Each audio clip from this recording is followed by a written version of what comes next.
बिस्मिल्लाहिर्रहमानिर्रहीम। अस्सलाम वालेकुम नादरीन, आप यूट्यूब चैनल देख रहे हैं। मैं इमरान ख़ान हूँ।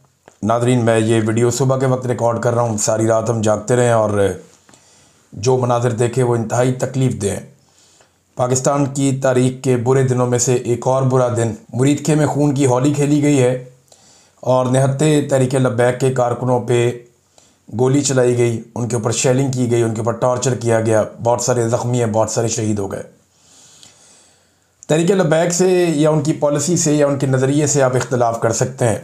बहुत सारे लोग कहते हैं कि ये इंतहा पसंद है। हो सकता है मेरी सोच भी इनके ख़िलाफ़ है, लेकिन आज मैं ऐसी बात नहीं करूँगा।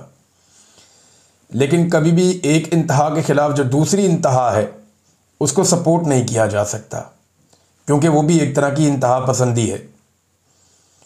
मुल्क में कानून मौजूद है, आइन मौजूद है, रियासत मौजूद है, रियासती इदारे मौजूद हैं, पूरा एक स्ट्रक्चर है जो मौजूद है। ये नहीं होना चाहिए था। बहुत अफसोसनाक है। कुछ हक़ाइक़ जो मैं जानता हूँ वो मैं आपको बताता हूँ, लेकिन पहले जो अभी तक की खबरें वो ये कि बड़ा खौफनाक क्रैकडाउन किया गया सारी रात, ख़ास तौर पे फजर की नमाज के वक्त तहरीक लब्बैक की क़यादत और कारकुनों पे, और उनके ऊपर ना सिर्फ गोलियाँ चलाई गई, बदतरीन शेलिंग की गई। जो उनके कायदीन का मरकज़ी कंटेनर था उसे आग लगा दी गई। मैंने बेशुमार मनाज़िर देखे हैं कि लोग सड़कों के ऊपर पड़े हैं और उनकी जान बचाने के लिए दूसरे लोग कोशिश कर रहे हैं। अभी तक मैंने खुद दर्जनों लोगों को गोलियां लगी हुई वीडियोस देखी हैं। कोई उठा कर ले जा रहे हैं, कोई घसीट कर ले जा रहे हैं, कोई जान बचाने की कोशिश कर रहे हैं, कोई घरों में पड़े हुए हैं, कोई गाड़ियों में पड़े हुए हैं। कोई समझ नहीं आ रही कि ये क्या चल रहा था। इतना जुल्म, और चारों तरफ से इन लोगों को घेरा हुआ। IG पंजाब खुद वहाँ पे मौजूद था। कुछ इतलात के मुताबिक वहाँ पे कुछ वज़रा और मोहसिन नकवी भी गया था और ये खून की होली खेली गई है। अब तक की इतला के मुताबिक जो कुछ हमने देखा या अभी तक जो तहरीक लब्बैक के लोगों ने बताया, वो ये कह रहे हैं कि हाफिज़ साद रिजवी जो लीडर हैं तहरीक लब्बैक के, उन्हें गोलियाँ लग गई हैं। कुछ लोग कह रहे हैं उनके कंधे में 1 गोली लगी, कुछ लोग कह रहे हैं उन्हें 3 गोलियाँ लगी। लेकिन ये बात कंफर्म है कि वो अपने कंटेनर पे बेहोश हो गए थे और वहाँ से जो है उन्हें पकड़ के ले गए सिक्योरिटी फोर्सेस के लोग। जबकि उनका भाई जो अनस रिजवी है, छोटा लड़का, वो भाई है उनका, वो भी कहा जा रहा है कि शदीद ज़ख्मी है। जबकि ये भी दावा किया गया कि कुछ कायदीन और कुछ कारकुनान जो हैं वो वहाँ पे भी तहरीक लब्बैक के शहीद हुए हैं। तो हर तरफ लाशें पड़ी हुई थी और ज़ख्मी पड़े हुए थे। बहुत अजीब सूरत हाल थी जो वहाँ से रिपोर्ट हो रही है। मैं क्योंकि ख़ुद वहाँ पे फ़र्स्ट हैंड रिपोर्टिंग नहीं कर रहा और अब रिपोर्टर्स वहाँ पे मौजूद भी नहीं थे जिस तरह गोली चल रही थी।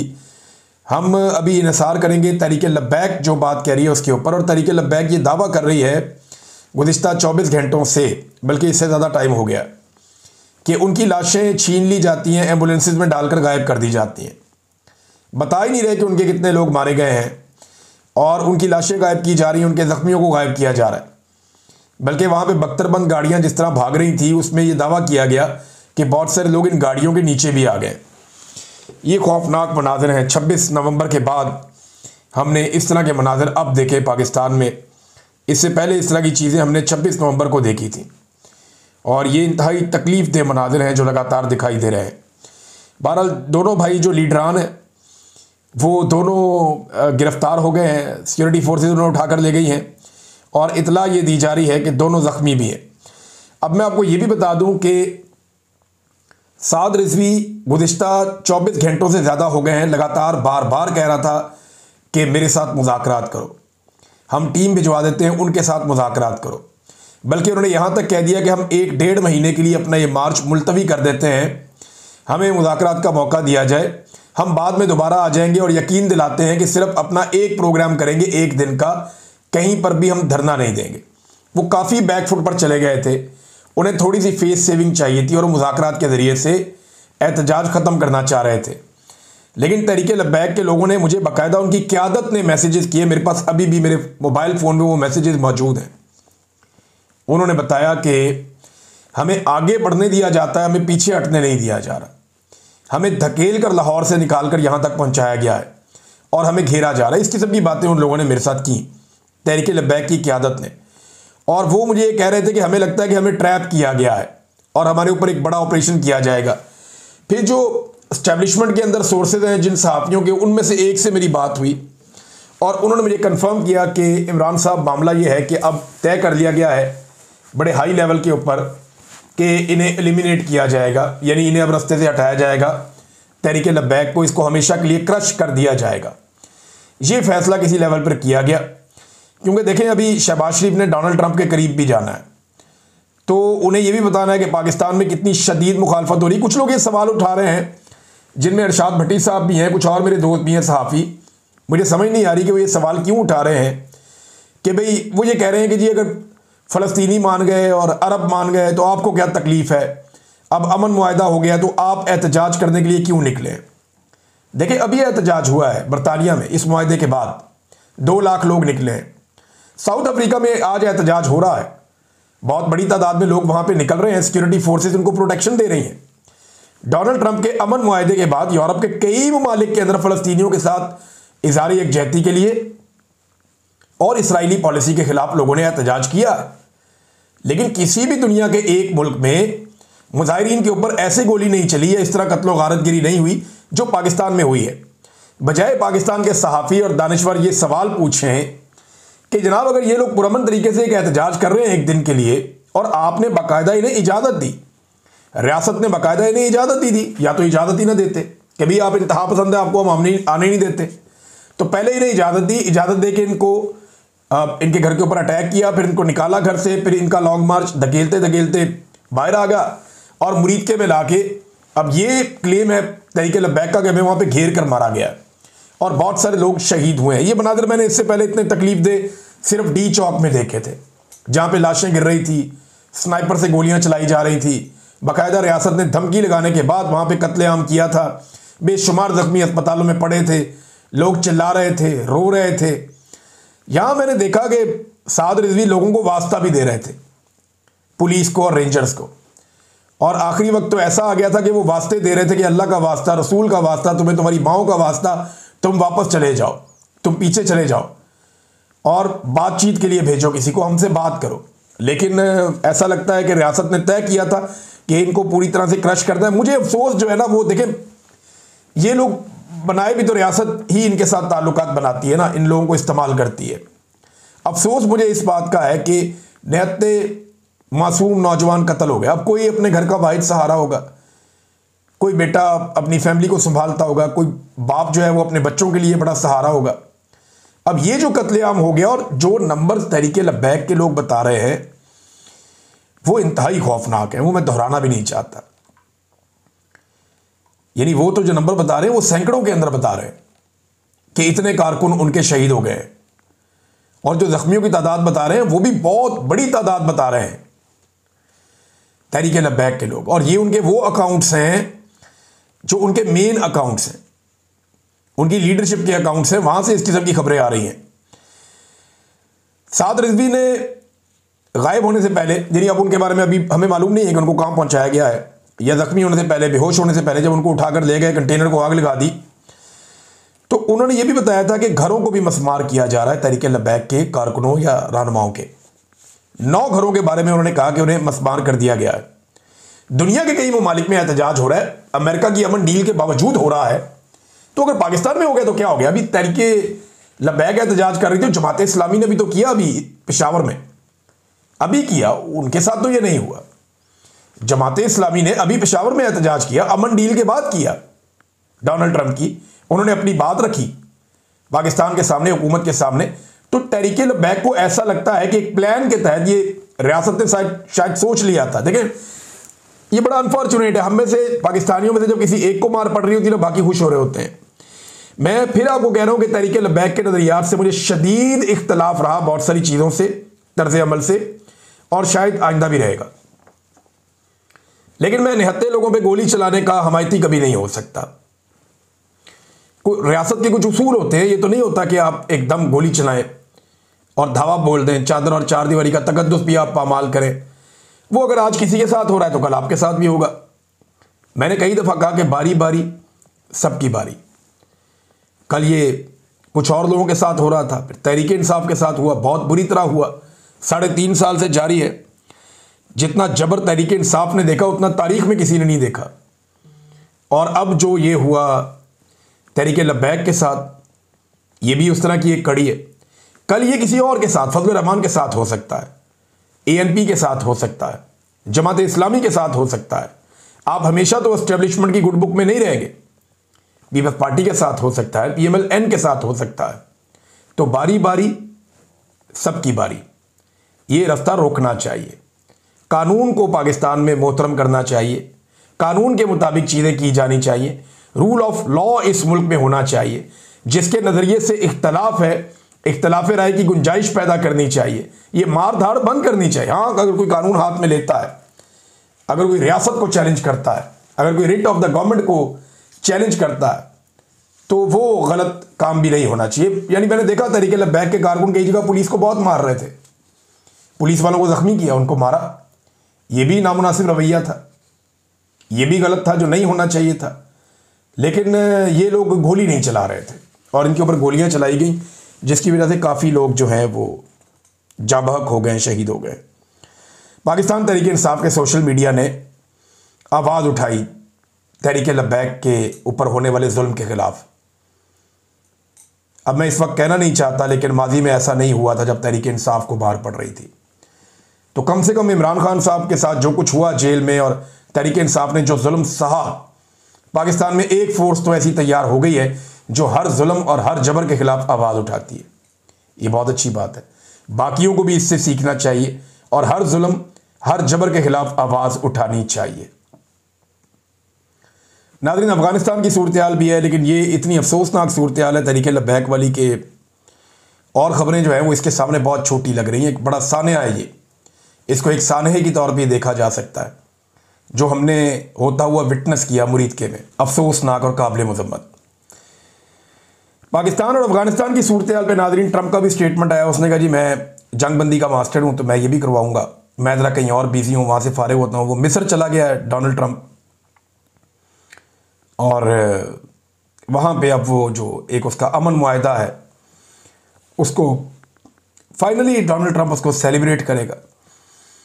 और पाकिस्तान ने पहली बार जो एक स्टेटमेंट पाकिस्तान की जानिब से जो जारी हुआ अफगानिस्तान को लेकर, झड़प के बाद जो बॉर्डर पे हमारी अफगानिस्तान के साथ हुई, दोनों के दावे तो अपनी अपनी जगह पे हैं। पाकिस्तान ने कहा कि बहुत नुकसान पहुंचाया अफगानिस्तान का, और ये रिपोर्ट भी हुआ।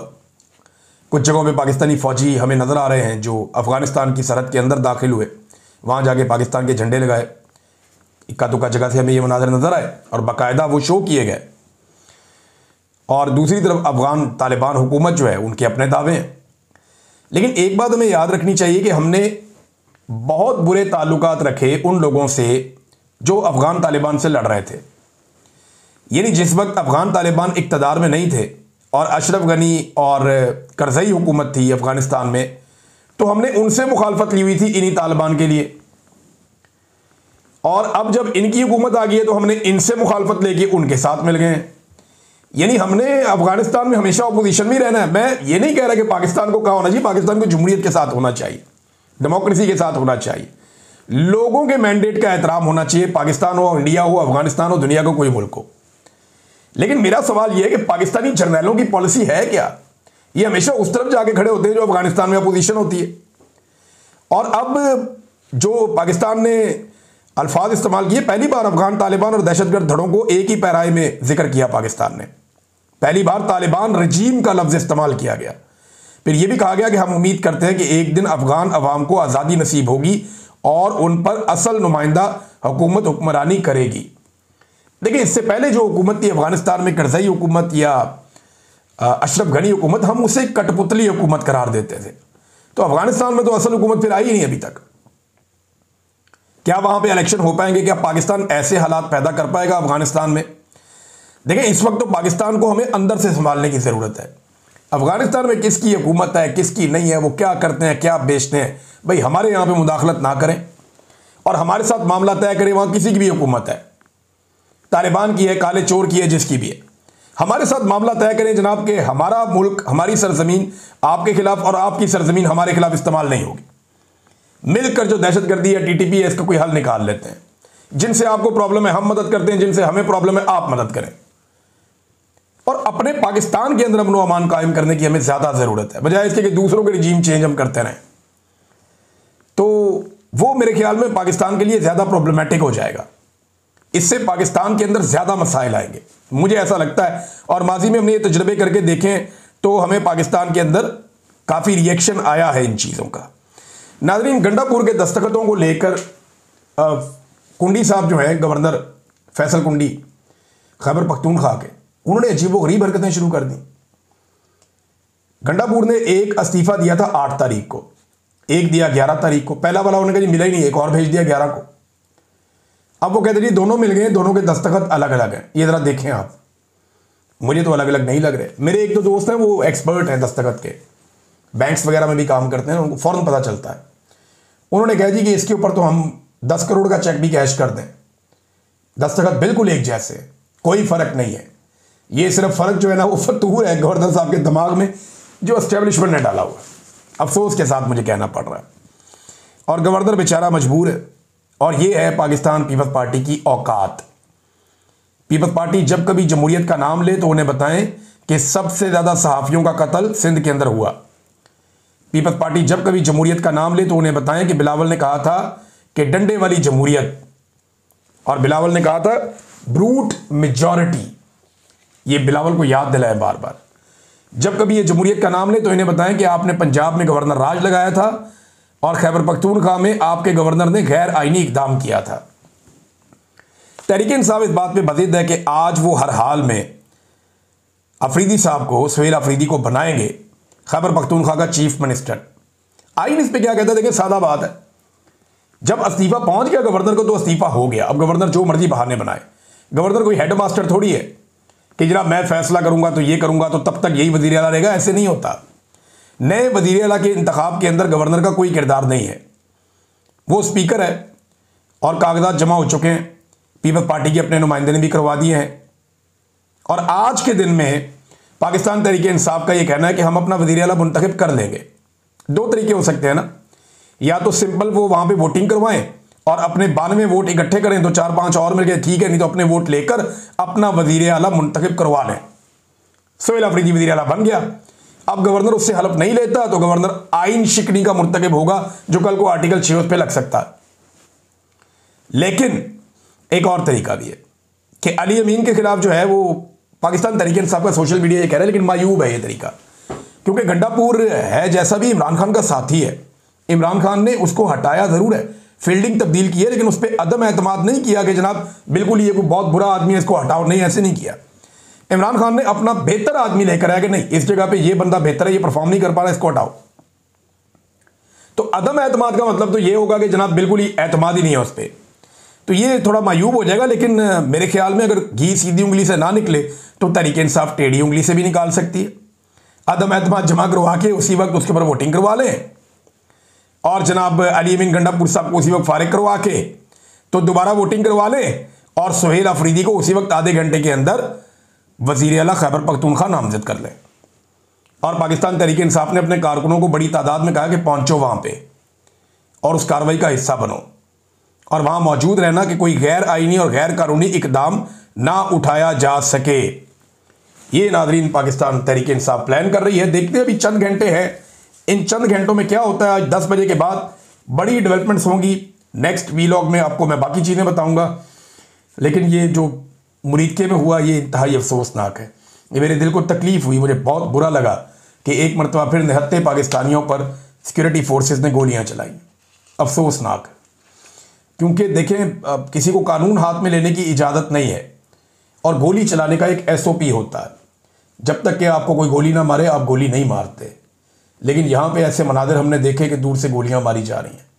इससे पहले हमने देखा था कि स्नाइपर जो हैं वो ऊपर से बैठ के गोलियाँ मार रहे थे।